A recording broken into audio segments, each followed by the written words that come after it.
UGC का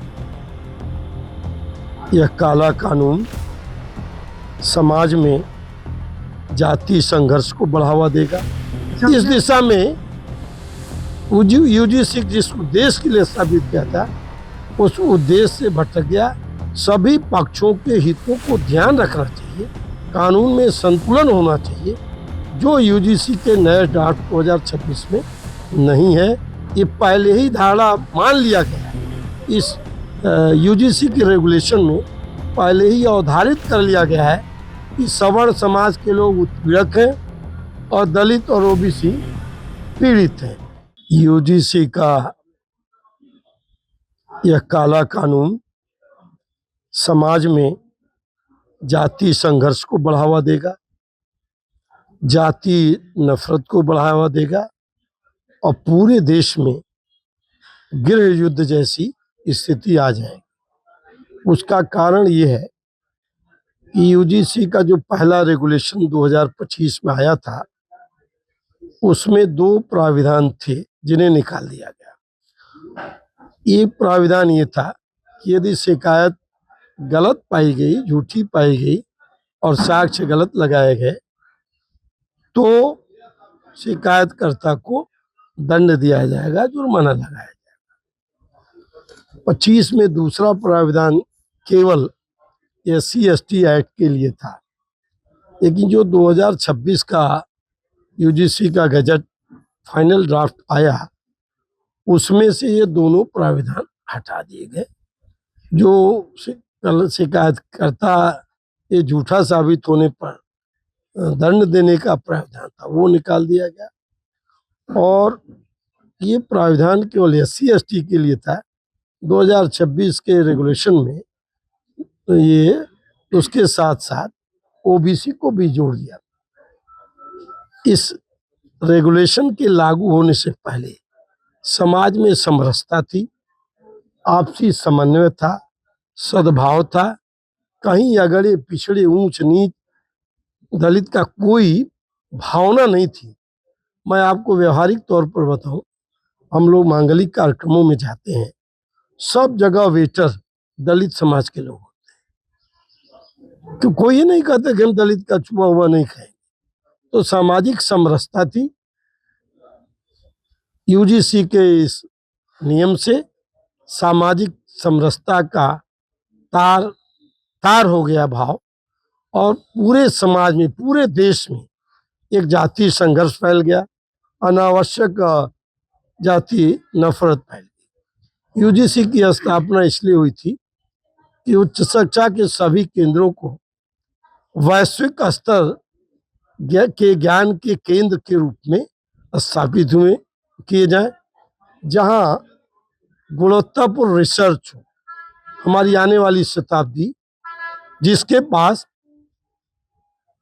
knowledge economy सुदृढ़ होगी, जिसकी बौद्धिक दक्षता होगी ज्ञान के क्षेत्र में, विज्ञान के क्षेत्र में, इनोवेशन के क्षेत्र में, वो ही देश दुनिया का नेतृत्व करेगा। इस दिशा में यूजीसी जिस उद्देश्य के लिए स्थापित किया था उस उद्देश्य से भटक गया और वो अब राजनीति कर रहा है। समाज में किसी को भी कानून बनाते समय सभी पक्षों के हितों को ध्यान रखना चाहिए, कानून में संतुलन होना चाहिए, जो यूजीसी के नए ड्राफ्ट 2026 में नहीं है। इससे ये पहले ही धारणा मान लिया गया है। इस यूजीसी के रेगुलेशन में पहले ही अवधारित कर लिया गया है कि सवर्ण समाज के लोग उत्पीड़क हैं और दलित और ओबीसी पीड़ित हैं। एक माइंडसेट के लोग शिकायत करेंगे और उसी माइंडसेट के लोग इक्विटी कमेटी में है जो इस फैसले का निस्तारण करेंगे, इस विवाद का। तो स्वाभाविक है कि सवर्ण समाज पीड़ित होगा, प्रताड़ित होगा। अब उस सवर्णों के बच्चे मुकदमा लड़ने के लिए नहीं जाएंगे, अपील करने के लिए नहीं जाएंगे। लोग विश्वविद्यालय में पढ़ने आते हैं, लोग विश्वविद्यालय में मुकदमा लड़ने नहीं आते। आप बताइए देश के किसी विश्वविद्यालय में वर्तमान में तो कोई जातीय संघर्ष नहीं, जातीय उन्माद नहीं है। एक रोहित वेमुला ने आत्महत्या कर लिया निजी कारणों से, तो सारे लोग वोट के चक्कर में दौड़ पड़े। आपको पता है कोटा में कितने बच्चे प्रतिवर्ष आत्महत्या करते हैं? उसमें ब्राह्मणों के बच्चे होते हैं, उसमें क्षत्रियों के बच्चे होते हैं, उसमें भूमिहारों के बच्चे होते हैं, कैद समाज के बच्चे होते हैं, दलितों और पिछड़ों के बच्चे होते हैं। उस पर तो किसी के कान पर जू नहीं रहेगा। आप बीएचयू के दीवालों पर जानते हैं क्या लिखा है? बीएचयू के दीवालों पर लिखा है ब्राह्मणों भारत छोड़ो। जेएनयू के दीवालों पर लिखा गया पोस्टर कि ब्राह्मणों तुम्हारी कब्र खुदेगी। ऐसे नारे अगर लग रहे हैं तो आप समझ लीजिए देश का भविष्य कैसा, किस दिशा में जा रहा है। मैं यूजीसी के इस काले कानून को रॉलट एक्ट की तरह देखता हूं और मांग करता हूं कि यूजीसी अपना काला कानून वापस ले। हम देश के आदरणीय प्रधानमंत्री जी से आग्रह करते हैं, देश हित में, देश में शांति और अमन कायम कर रहे, इसके लिए इन कानूनों को वापस लिया जाना चाहिए। इसमें आवश्यक संशोधन होना चाहिए, सवर्ण समाज को भी सुरक्षा कवर दिया जाना चाहिए। आप बीजेपी के एमएलसी हैं, ऐसे में आपने एक चिट्ठी भी लिखकर यूजीसी कानून के विरोध जताया है। क्या लगता है यूपी में जिस तरह यूजीसी कानून, तो पहले आप ही ऐसे नेता है बीजेपी जो विरोध कर रहे हैं? देखिए, विरोध पूरे देश में हो रहा है, यूपी की बात नहीं है।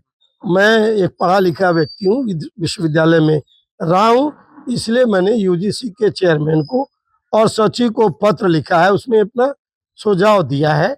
मैं बीजेपी का हूँ, इस बात का मुझे गर्व है और सच की आवाज हूँ। सच जो सच होगा वो मैं कहूँगा और न्याय मिलने तक मैं सामान्य वर्ग के बच्चों के हितों के लिए लड़ता रहूंगा। ये लड़ाई किसी दलित और पिछड़े के खिलाफ नहीं, यह लड़ाई संविधान की उद्देशिका को कायम रखने के लिए, यह लड़ाई संविधान के प्राविधानों का आदर करने के लिए लड़ी जा रही। संविधान के आर्टिकल 14 में कहा गया है कि कानून के सामने सभी समान है, इक्वलिटी बिफोर लॉ, कानून सबके लिए बराबर है। यूजीसी के इस नियम से संविधान के आर्टिकल 14 का उल्लंघन होता है।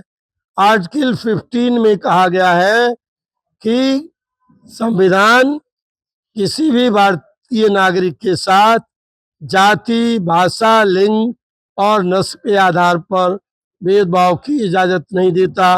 यूजीसी का यह नियम संविधान के अनुच्छेद 15 के खिलाफ है। संविधान का अनुच्छेद 16 कहता है कि equal opportunity of all Indian citizens, सभी को समान अवसर देता है। इस यूजीसी का ये रेगुलेशन संविधान के अनुच्छेद 16 का खुला उल्लंघन है।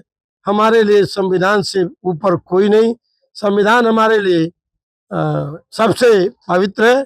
देश संविधान से चलेगा। यूजीसी को कानून बनाने का अधिकार तो नहीं है, कानून तो भारत की संसद बनाएगी, कानून तो राज्यों की विधानसभाएं बनाएगी। यूजीसी कौन होता है? यूजीसी कानून बनाने वाला है। और कानून कैसा बनाए कि जो उच्च शिक्षण संस्थान पालन नहीं करेगा उसकी मान्यता रद्द करेगा, उसका आर्थिक मदद रोकी जाएगी और तमाम तरह के उत्पीड़न होंगे और जो बच्चे होंगे उत्पीड़न के शिकार, उनको हॉस्टल से निकाला जाए। यूजीसी कानून का पूरा विरोध करते हैं आप? पूरा विरोध करते हैं। वोटों का क्या ध्रुवीकरण होगा, क्या इससे? वोट के ध्रुवीकरण के बारे में नहीं मैं सोचता, मैं अन्याय के खिलाफ सोचता हूँ और मैं अन्याय के खिलाफ हूँ। कोई भी करे अन्याय, मैं उस अन्याय के खिलाफ। क्या जरूरत थी इसे लाने, क्योंकि 2017 तो यूजीसी में यूजीसी अपने रास्ते से भटक गया। आप बताइए, यूजीसी अपने स्थापना से पूरे देश में दुनिया की 100 विश्वविद्यालयों में से कोई भारत का विश्वविद्यालय आ पाया? इन्हीं नालायकों की वजह से नहीं आया। ये लोग विश्वविद्यालयों को शोध का उत्कृष्टतम केंद्र बनाने में विफल रहे। ये लोग अच्छी शिक्षा देने में, शिक्षा की दशा में सुधार करने में विफल रहे। अपनी विफलता छिपाने के लिए ये रॉलट एक्ट लाए, हम उसके खिलाफ। अभी सुन लीजिए, अभी दिल्ली का Shri Ram college of commerce प्रतिष्ठित कॉलेज है, 13 को ये रेगुलेशन है और 15 को एक दलित बच्चा एक सामान्य वर्ग की बच्ची को प्रपोज करता है कि तुमसे शादी करूंगा। उसने मना किया, तुरंत दरखास्त दे दिया। उसके पिता गए, उसका हाथ पैर जोड़े, 50,000 रुपया देकर किसी तरह से मामले का रफा दफा कर। ये भाव है आज। कानून का दुरुपयोग होगा इससे। पक्का दुरुपयोग हुआ। माननीय सर्वोच्च न्यायालय, माननीय उच्च न्यायालय के जजों का कहना है कि SC/ST एक्ट का सामान्य तौर पर दुरुपयोग होता है, फर्जी मामले किए जाते। इसी जिले में अभी 6 महीने पहले एक गैंग कुछ प्रतिष्ठित लोगों को SC/ST का पॉक्सो एक्ट का मुकदमा दर्ज करा दिया। मैंने तत्कालीन कप्तान को पूछा कि 50 वर्ष का बेटा और 80 साल का पिता दोनों एक साथ किसी के साथ रेप करेंगे? कहा नहीं। हमने कहा जांच करें। जांच कराया और पूरा रैकेट पकड़ा गया। पूरे रैकेट को जेल भेजना पड़ा। सामान्य वर्ग के बच्चे पहले ही मान लिया गया, ये जो इसी कानून में रिज्यूम कर लिया गया कि सामान्य वर्ग के लोग उत्पीड़क हैं। यह एक दर्शाता है कानून एक का बनाने वालों का एक माइंडसेट है जो सामान्य वर्ग के बच्चों को शोषक मानते हैं। और जो इक्विटी कमेटी बनेगी उसमें वही लोग, उसी माइंडसेट के लोग रहेंगे तो सजा करेंगे, हॉस्टल से निकालेंगे, सस्पेंड करेंगे, परीक्षा से दीवार करेंगे। इसलिए अन्याय किसी के साथ न हो, न अगड़ों के साथ हो, न पिछड़ों के साथ हो, न दलितों के साथ हो। मैं अन्याय के खिलाफ हूँ और लड़ूंगा इसको न्याय मिलने तक। लोकतांत्रिक तरीके से अपनी आवाज उठाऊंगा। समाचार दिक्कत है सर।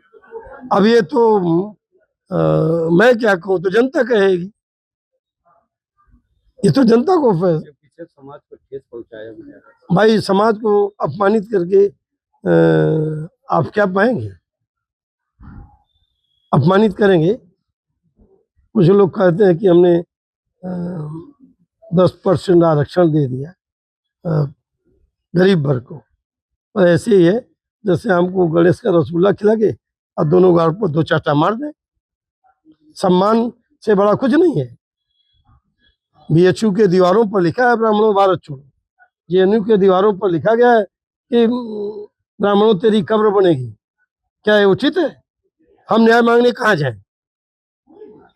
हम फरियाद करने किसके पास जाएं? एक अकेले चाणक्य का अपमान हुआ था और पूरी मगध की व्यवस्था बदल गई।